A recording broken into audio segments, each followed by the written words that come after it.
Que a paz e uma bênção divina acompanhem o dia e a semana de todos os que nos ouvem hoje. Sabe, se dissessem a quem nos ouve agora que um dos textos religiosos mais famosos da história soa, na verdade, exatamente como o diário de alguém sofrendo um colapso nervoso severo, daria para acreditar. Olha, eu acho que a maioria das pessoas diria que não, né? Pois é. Porque, geralmente, quando se pensa em literaturas clássicas ou textos sagrados antigos, rola uma tendência natural de imaginar algo muito polido. Uma certa etiqueta do sofrimento, digamos assim.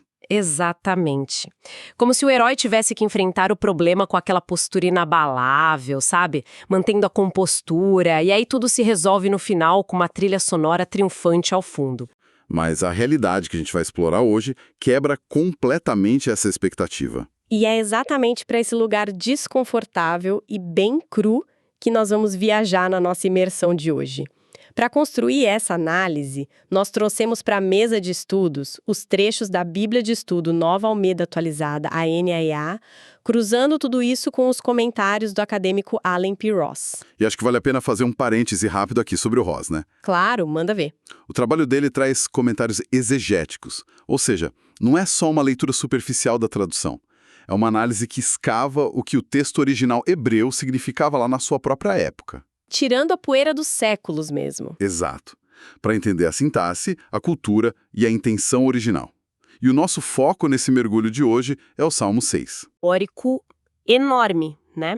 A tradição classifica ele como o primeiro dos chamados salmos penitenciais. Que é aquela coleção de 7 poemas focados em arrependimento e dor profunda. Isso. Mas a nossa missão aqui não é fazer uma leitura puramente institucional ou, só religiosa. O que a gente tem nas mãos, quando analisa as evidências textuais, é um documento milenar que descreve a anatomia do desespero humano com uma precisão quase cirúrgica. É visceral. O texto lida com o sofrimento extremo, aquela sensação esmagadora de disciplina divina e a busca por esperança quando, absolutamente todas as portas parecem trancadas. Nossa, sim. E para entender o tamanho desse desespero, a gente precisa estabelecer o cenário do autor, que é Davi. Ele não está apenas tendo um dia difícil. Não é um boleto atrasado. Não, de jeito nenhum. Não é um contratempo financeiro ou uma chateação passageira. O texto deixa muito claro, logo de cara, que ele está enfrentando uma doença severa. É uma enfermidade física mesmo, não especificada, mas que colocou ele ali na sala de espera da morte. E a forma como ele articula essa agonia é impressionante. Ele pede compaixão porque se sente debilitado, e aí ele clama por cura com uma justificativa muito, muito específica. Ele diz porque os meus ossos estão abalados, né? E eu fiquei pensando nisso. Quando a gente fala de dor hoje em dia, a gente costuma dizer que a cabeça dói ou que os músculos estão tensos. Sim, é uma dor mais localizada. Mas dizer que os ossos estão abalados, isso remete diretamente à imagem de um colapso estrutural. É como observar um edifício onde as vigas de sustentação e a fundação de concreto começam a trincar. É uma analogia perfeita. A analogia do colapso estrutural capta exatamente o peso da expressão original hebraica. Sério? Sim, porque na mentalidade do Antigo Oriente Próximo, os ossos representavam a totalidade da pessoa. Era o núcleo inabalável do ser humano. Então, quando a estrutura óssea entra em agonia, significa que a essência da pessoa está sendo destroçada. A crise emocional e espiritual transbordou, né? Ela se tornou totalmente somática, afetando a própria matéria que mantém o corpo de pé. Exatamente isso. Mas para entender o mecanismo por trás desse colapso, a gente precisa olhar para as anotações do Ross sobre o primeiríssimo apelo de Davi no texto. Ele diz: Senhor, não me repreendas na tua ira, nem me castigues no teu furor. Certo, um pedido de misericórdia bem direto. Parece, né? Mas o Ross chama a atenção para um detalhe técnico no hebraico original que muda tudo. A ordem das palavras. Espera, como assim? Como uma simples ordem de palavras altera o peso de alguém que está num leito de dor? Muda o foco da petição. No hebraico, a partícula negativa não foi colocada numa posição avançada na frase. Ela precede imediatamente as palavras na tua ira, e no teu furor. Ah, entendi. Gramaticalmente, essa ênfase significa que o foco principal não é tentar escapar da disciplina em si, mas sim questionar a maneira como essa disciplina está sendo aplicada. Nossa, que sutil. É genial. Davi reconhece que está sob julgamento, mas ele entende que, se a ira completa e irrestrita de Deus continuasse daquela forma, ele simplesmente seria varrido da existência. Faz todo sentido. É o reconhecimento da própria fragilidade extrema diante de algo infinito. Tipo a diferença entre um pai que corrige para ensinar e uma força da natureza que pune para aniquilar. Perfeito. É exatamente essa a distinção. E sabe, essa exaustão estrutural deságua na pergunta mais honesta que alguém em sofrimento pode fazer. Ele diz que a alma está profundamente perturbada, e aí ele solta um grito quase engasgado. Mas tu, Senhor, até quando? O famoso até quando? E o que me chama a atenção não é só a pergunta, mas a aspereza dela, sabe? Parece o esgotamento total da paciência. Para qualquer pessoa entre os nossos ouvintes que já passou madrugadas em claro no hospital, olhando para o relógio, esperando o analgésico fazer efeito, Nossa, sim. esse até quando é muito familiar. Não tem mais polidez teológica ali. É só a urgência da sobrevivência. E o Rose, inclusive, aponta que essa frase inacabada carrega uma alta carga emocional no hebraico também. A sintaxe é literalmente interrompida. Tipo, ele nem termina o pensamento. Não termina, ele não completa o pensamento porque o sofrimento exauriu a capacidade dele de formular frases longas.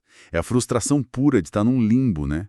Esperando por um alívio que teima em não chegar, sentindo a própria fundação rachar a cada minuto. Caramba! E com a estrutura cedendo e a capacidade de esperar completamente esgotada, a grande questão passa a ser lógica. Tipo, como alguém que não tem mais forças consegue argumentar pela própria vida? Porque ele não desiste, né? Não, ele não desiste. Ele tenta construir um raciocínio para convencer Deus a intervir.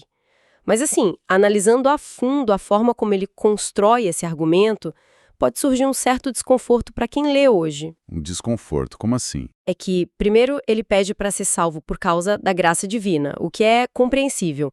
Mas logo depois ele adiciona uma justificativa muito curiosa. Ele diz, pois na morte não há recordação de ti. No sepulcro, quem te dará louvor? O argumento do louvor. Pois é.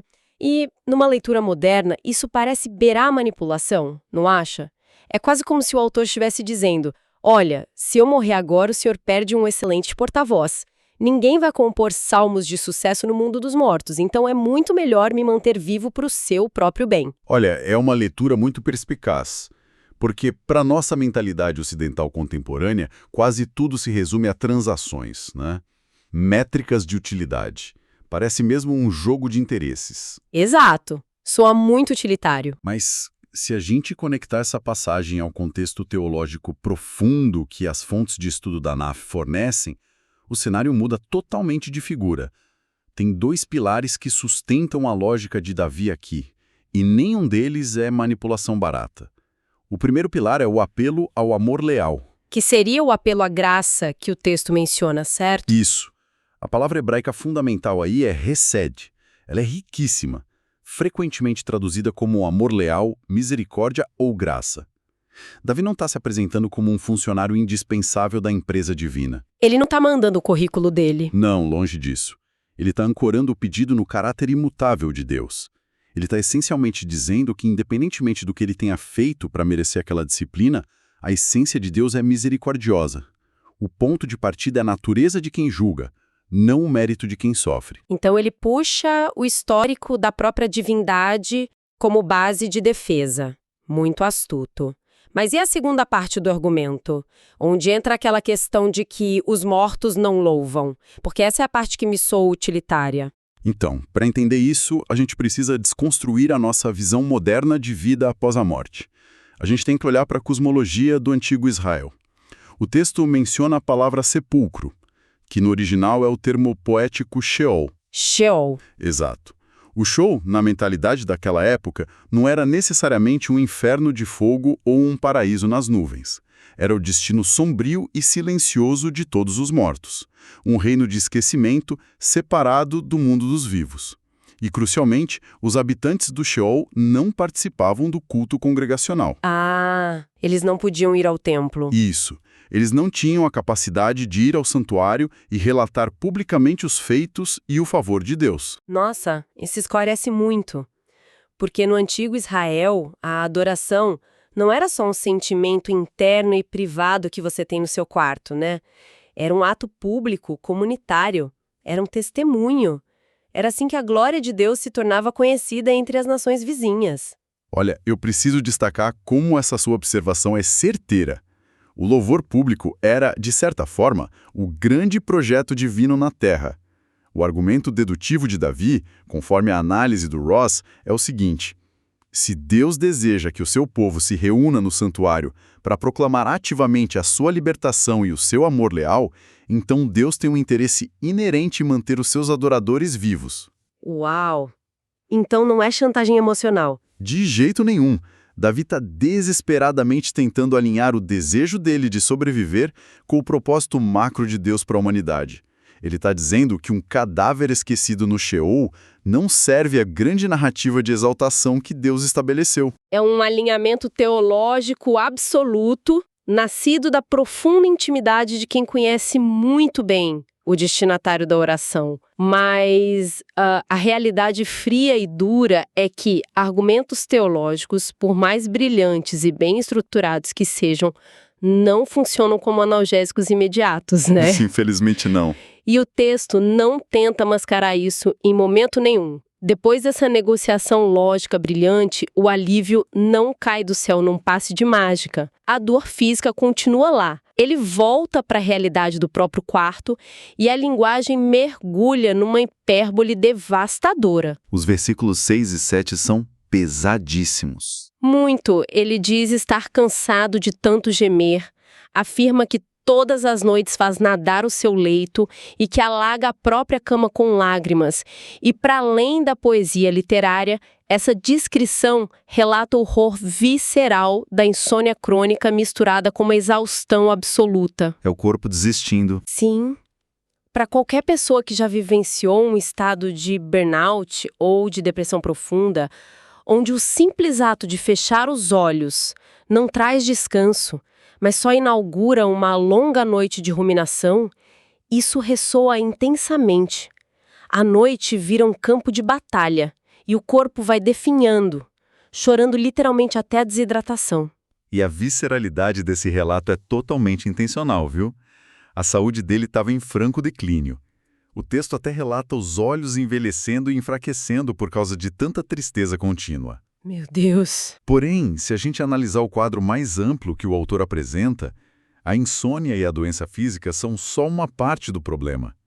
Tem um acelerador externo aí que torna esse calvário ainda mais sombrio. Ah, você está falando do fator social, né? A presença de outras pessoas observando essa dor. Isso. Porque o texto, de repente, introduz os inimigos ou adversários e afirma que os olhos de Davi envelhecem por causa deles.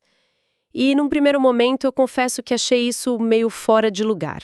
Como assim? Ué, se alguém está acamado, lutando para respirar, com a estrutura óssea doendo, por que gastaria pouca energia que resta se preocupando com inimigos externos?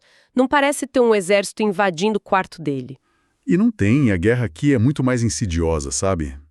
Para entender o peso desses adversários, as notas do comentário bíblico jogam luz sobre uma dinâmica cultural muito cruel do Oriente Próximo Antigo. Qual dinâmica? Naquela sociedade, a doença grave e prolongada raramente era vista só como um problema biológico. Ela era interpretada como um termômetro espiritual. Se alguém estava definhando numa cama de maneira inexplicável, a conclusão imediata da comunidade era de que aquela pessoa tinha cometido algum pecado terrível e oculto, e que o próprio Deus a estava punindo diretamente. Nossa! Ou seja, além da dor lancinante da enfermidade, ainda tinha o estigma social e religioso, a fofoca, a difamação, a condenação inteira por parte da comunidade. Exatamente isso. E o Ross utiliza uma imagem muito forte, que aparece em outras partes da literatura poética hebraica, comparando esses inimigos a cães ladrando ao redor de uma presa. Que imagem horrível! Sim, eles não precisavam atacar fisicamente. O ataque era o cerco psicológico. Eles ficavam circulando o leito de dor, espalhando calúnias, se regozijando com a fraqueza alheia e só esperando a morte iminente. Havia uma disputa de narrativas acontecendo ali no quarto. Uma disputa de narrativas. É. Os inimigos olhavam para o sofrimento de Davi como a prova cabal de que eles estavam certos e de que Deus finalmente tinha rejeitado aquele homem. Se Davi morresse ali, a narrativa dos adversários venceria. Eles se autoafirmariam como os verdadeiros justos, tipo a vara do castigo divino, entende? É um cenário aterrador. Trata-se da tempestade perfeita de isolamento humano. A pessoa está fisicamente destruída, emocionalmente desidratada de tanto chorar, lutando com o silêncio de Deus sobre aquele até quando, e para completar tem uma plateia de abutres ao redor aguardando o último suspiro só para poder justificar o próprio ódio. É o fundo absoluto do poço. O nível de humilhação é indescritível. E é exatamente por causa de toda essa pressão insuportável que o que acontece a seguir na narrativa obriga a gente a parar tudo e tentar entender a mecânica da fé. Ah, virada do versículo 8. Sim, no momento de maior escuridão, rola uma quebra de tom incrivelmente drástica. É um corte seco de roteiro. Até agora a gente só tinha gemidos, ossos abalados e inimigos zombando. E então, subitamente, o autor se levanta com uma firmeza inexplicável e declara: afastem-se de mim todos vocês que praticam a iniquidade, porque o Senhor ouviu a voz do meu lamento. Essa transição é fantástica. O que aconteceu aqui? Como é possível que uma pessoa migre de um afogamento em lágrimas para uma certeza inabalável e desafiadora em questão de uma única frase? Esse momento é considerado pelos teólogos, estudiosos, como o clímax absoluto, não só do Salmo 6, mas de toda a dinâmica da oração de lamento na Bíblia. O que a gente presencia nesse corte seco é o fenômeno que os acadêmicos chamam de garantia de restauração. Garantia de restauração. Isso. E a beleza desse conceito está no mecanismo de como essa garantia é obtida. Nota que a confiança de Davi não surge porque um anjo apareceu visivelmente no quarto, nem porque os inimigos recuaram de repente, e muito menos porque a febre baixou instantaneamente. Então a realidade externa dele continuava exatamente a mesma, mas algo na realidade interna mudou de forma definitiva. Isso mesmo. A certeza nasceu do próprio ato de lamentar. Rosa explica que, na teologia desses textos, o choro sincero e a exposição transparente da agonia não são vistos como falta de fé. Muito pelo contrário. O lamento é o caminho. Exato. Ao passar por dentro do desespero e vocalizar isso para Deus, a pessoa justa adquire uma convicção interior e espiritual de que o clamor aterrissou. O texto até faz questão de repetir a ideia 3 vezes seguidas para reforçar essa nova realidade. O Senhor ouviu a voz do meu lamento, o Senhor ouviu a minha súplica, o Senhor acolhe a minha oração. A presença divina se fez real não apesar do lamento, mas através dele. Nossa, através deles. Sim. Ele soube no âmago do ser dele que o período de disciplina e silêncio tinha chegado ao fim e que a graça começaria a operar a partir daquele momento. É um mecanismo totalmente contraintuitivo, né? Porque a tendência humana é achar que primeiro a cura precisa se manifestar fisicamente, tipo no exame de sangue, para só então surgir a confiança. Com certeza. A gente quer a prova antes. Mas a dinâmica apresentada é exatamente a oposta. A confiança absoluta surge no meio da dor, simplesmente porque quem está sofrendo entende que já não está gritando para o vazio. Ele foi ouvido. E a partir dessa convicção profunda de estar sob a proteção divina novamente, a postura diante daqueles que o atormentavam muda radicalmente. Ele não teme mais aquelas pessoas. Ele simplesmente ordena que saiam. E isso nos leva a uma construção poética muito fina no encerramento desse texto. É o selo magistral desse documento, eu diria. As notas da Bíblia de Estudo da NAA iluminam uma inversão literária profunda que ocorre no último versículo, o versículo 10. Eu adoro essas conexões literárias. Como funciona essa inversão? Para compreender o peso dela, a gente precisa recordar o início da angústia. Logo lá nos primeiros pedidos de socorro, o autor descreveu os próprios ossos como abalados e a alma como profundamente perturbada. Ele usou termos hebraicos específicos para descrever um pavor paralisante. Aquela mesma imagem do colapso estrutural interno que a gente conversou no início. Exato. Mas agora, observando a conclusão, essa mesma força destrutiva é redirecionada. O texto diz: sejam envergonhados e fiquem extremamente perturbados todos os meus inimigos. Retirem-se, no instante, cobertos de vergonha. Ou seja, a mesmíssima angústia, o mesmo abalo profundo e perturbador que antes esmagava o Davi, agora é retirado dele e transferido para os opositores. Gente, é a própria definição de justiça poética. O peso do desespero bate no escudo da misericórdia que o sofredor acabou de receber e, volta com tudo para aqueles que se alimentavam da dor alheia. É um bumerangue espiritual. Total! A malícia e o estigma que os adversários tentaram projetar sobre ele são desarmados e devolvidos como vergonha. Isso demonstra não só um alívio psicológico, mas uma reordenação completa da realidade ao redor de quem antes estava totalmente indefeso. Mostra de maneira contundente que a oração franca de um coração despedaçado tem o poder não só de reorganizar o interior de quem sofre, reconstruindo os ossos e a alma, mas também de desestabilizar os sistemas e as pessoas que se utilizam de arrogância ou falso moralismo para oprimir os vulneráveis. A restauração nesse caso é tanto pessoal quanto social. Incrível! E ao reunir todas essas evidências do texto original, da cultura do Antigo Oriente e da exegese profunda do Ross, se torna quase impossível não conectar essa jornada com o comportamento humano nos dias de hoje. Porque existe uma pressão velada em grande parte da nossa sociedade e até mesmo em muitos círculos religiosos contemporâneos para a gente performar um otimismo inabalável, né? A famosa positividade tóxica. Exatamente.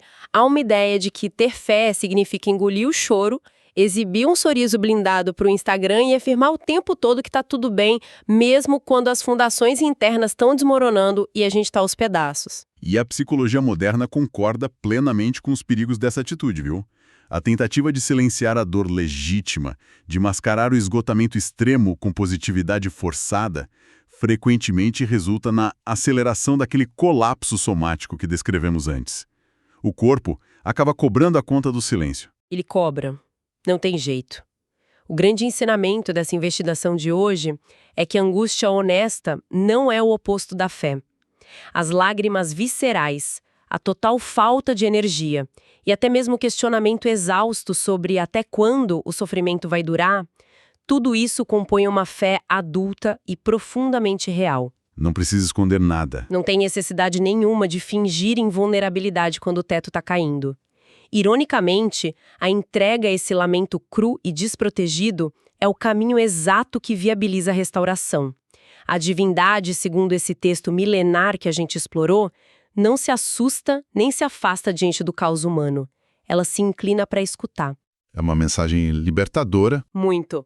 Mas antes da gente encerrar a nossa discussão, tem um detalhezinho escondido logo no topo desse salmo que eu acho que merece uma reflexão profunda. Bem lá no início, antes mesmo do versículo 1, o texto traz um pequeno cabeçalho, uma instrução técnica que diz o seguinte: ao mestre de canto com instrumentos de 8 cordas. Ah, as instruções litúrgicas. Sim, e vale muito a pena pensar no significado prático dessa simples instrução. A agonia mais visceral do autor, a fragilidade humilhante dele e a noite em que o corpo quase colapsou de tanto chorar diante de inimigos zombadores, nada disso foi censurado. Virou música. Musical. O desespero foi arranjado para instrumentos de corda, ensaiado por músicos e cantado em voz alta por toda a congregação no templo. A dor mais profunda e solitária se tornou arte pública e ferramenta de cura coletiva. É muito poderoso pensar nisso. A vulnerabilidade como serviço à comunidade. E isso me deixa com uma pergunta para quem nos ouve. Se as batalhas mais sombrias e as crises que ameaçam as nossas estruturas não devessem ser silenciadas pela vergonha, mas em vez disso pudessem ser transformadas em sabedoria compartilhada para ajudar os outros a sobreviverem às suas próprias noites sem fim, como isso alteraria a forma como lidamos com os momentos em que nos sentimos no fundo do poço? É uma reflexão que muda tudo. Muda mesmo. Fica o convite para que cada um pondere sobre isso ao longo dos próximos dias. Deus abençoe todos os ouvintes.